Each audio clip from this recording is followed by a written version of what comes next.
So in our first video, I want to work towards being able to carry an animal, or maybe we might even have to drag an animal as well. So before I get started with an actual skin or an animal, I wanted to start off with just a sack, because I like the idea of starting small and building up until we get to the end goal. Whereas if I went straight to the end goal, sometimes that can be chucking the horse in too deep too soon, and I lose confidence and trust, and then I'll have to try and build it back up again. So if I start off in the smallest place I can think of and build up from there, then hopefully I can keep his trust and his confidence the whole time. So the first exercise that I'm going to use is what we call the chase me game. So horses seem to build in their confidence when they feel like they're the ones that are making the decision. So instead of me going towards him straight away with the sack, I'm just going to simply get him to follow along behind it.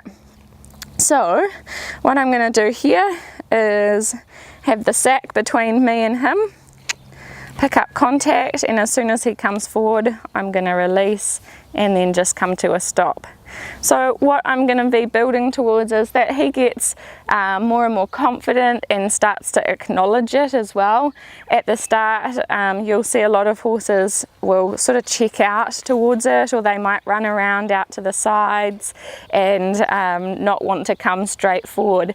But as soon as you see them relax a little bit or straighten up, or like Tama just did then, he sort of put his ears forward and acknowledged it, then you're going to release by coming to a stop and then just letting them soak on it for a minute. Okay, let's go again, Tama. So a lot of the time you'll get horses to the point where they can start off terrified of the sack or tarpaulin or whatever you're using to drag along, and by the end of it they'll be coming up to it and sniffing it and walking over it. So I don't know where we're going to get to today with Tama, because his biggest defensive part and area for him is around between his shoulders and his head. We think he had some damage done to his teeth when he was in the wild, so he's quite protective of that area. Good boy. So you're kind of looking to see how freely they move forward as well. So I'm liking that he's coming forward quite soft and free.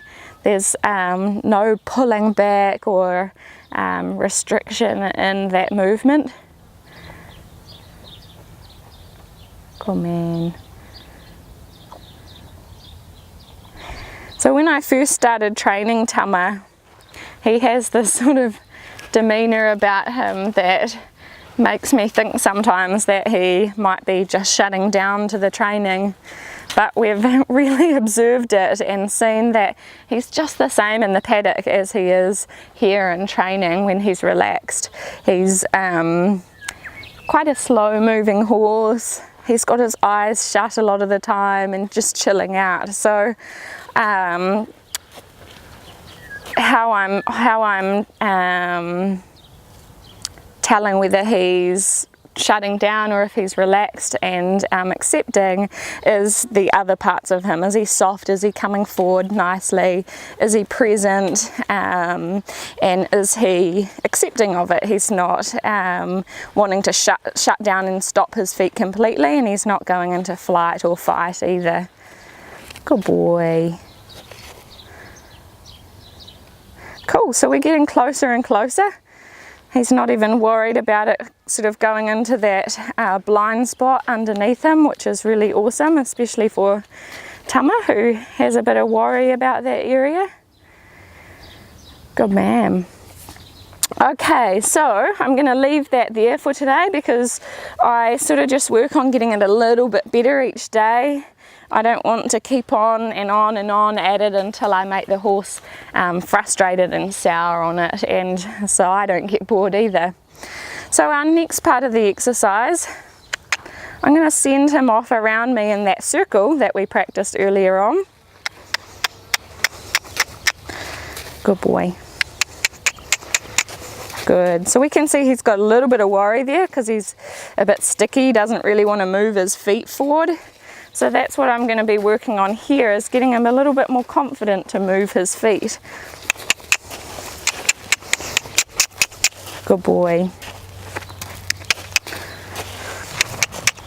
So I'm just going to create some energy, some pressure until I can get him moving his feet forward, and then to release the pressure I might just bring him around and let him stop his feet.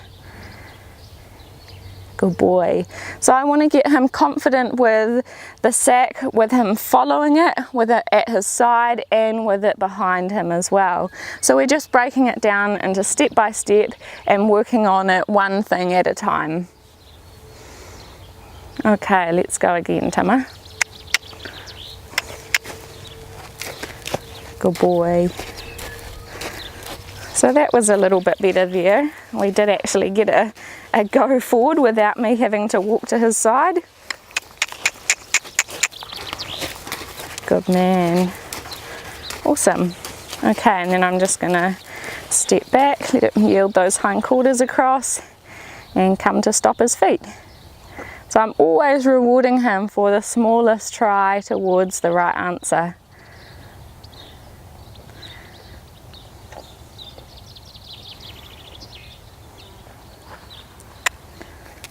Cool, and even better again.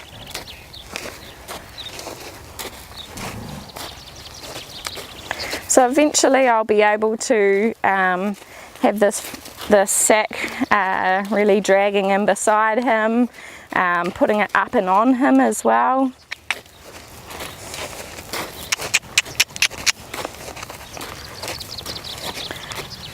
Good boy. And extending it, so each time he gets a little bit better, I can do it for a little bit longer as well. Okay, let's have a go on the other side.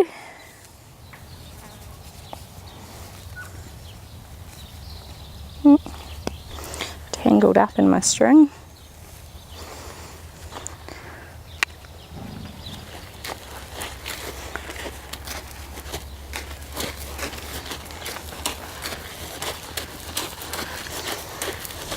So what I would do if he was the type of horse that was more inclined to take flight, I'd just gently bring his head towards me, which would disengage his hindquarters slightly, so yield his hindquarters away until he found a way to slow his feet down and relax a little bit.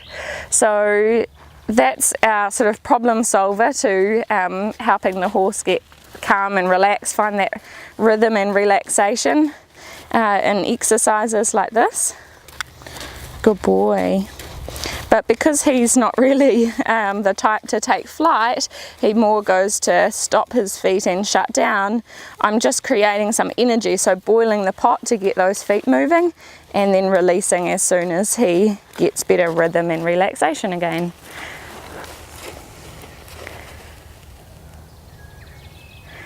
Good man.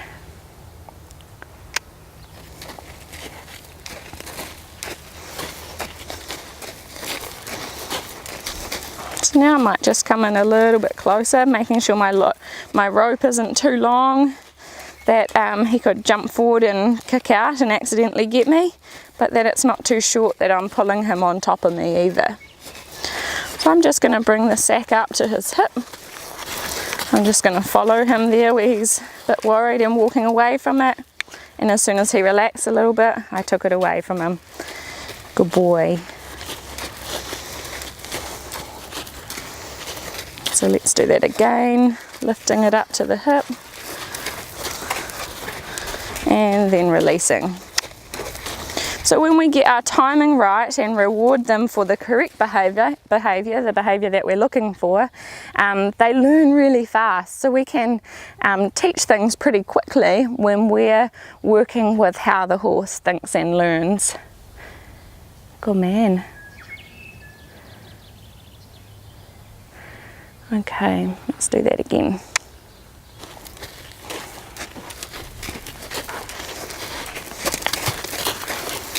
It's a bit of worry.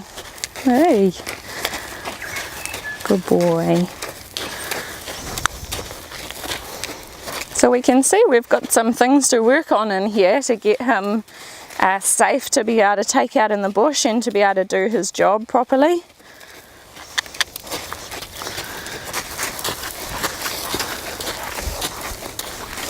Good boy.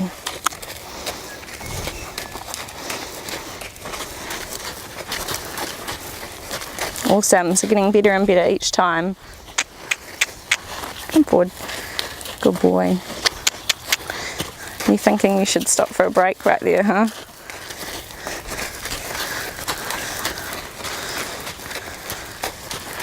Good man.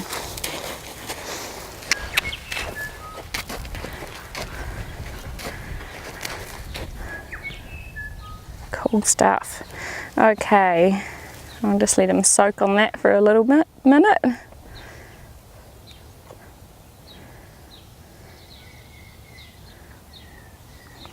And then let's go off in this new direction.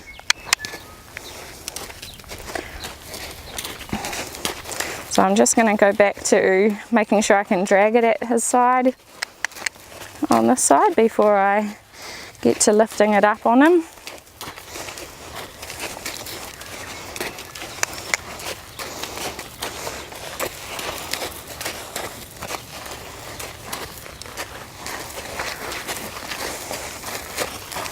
Good boy.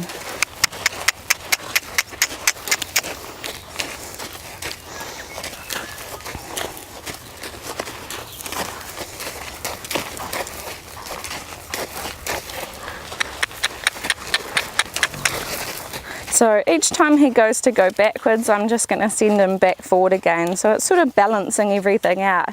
If he goes to go forwards, I'm going to, forwards and too fast, I'm going to put some lateral movement in there and get him to put some bend through his body to find that relaxation and slow his feet. And if he's wanting to go backwards, then I'm going to send him forward. Good boy.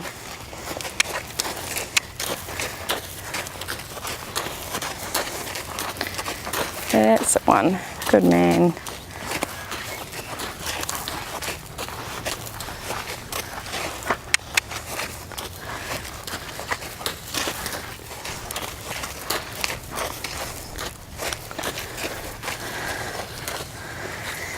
Let him have a break for a minute. And get some licking and chewing, big yawn. So those are kind of our stress indicators that he's felt worried, stressed out, has tension in there. And it's important that how we finish before we come to a stop, that we're finishing in a relaxed place, in a good state of mind, and that we have achieved 1% better towards him feeling like his life isn't threatened. Because if I had finished when he still felt really worried and scared about it, and then come to a stop, and then I get this licking and chewing and blinking and yawning, then I've just taught him that he should be worried about it. So it's kind of all about the context. The licking and chewing and everything is great, but it depends on what happens before that happens. Okay, let's go off on this new direction again.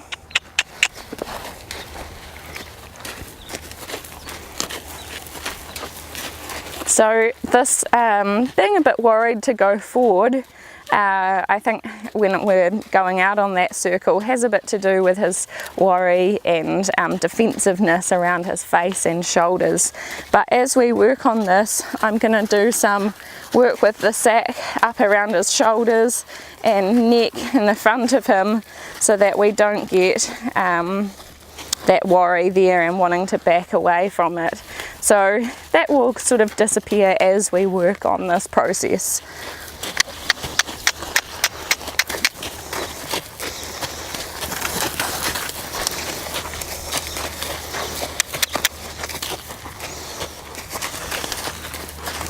Good boy.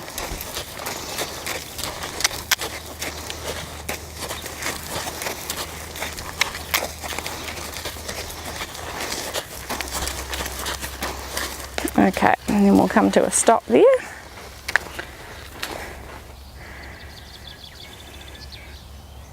Do you think we should do more in this video, or finish up there? Good man.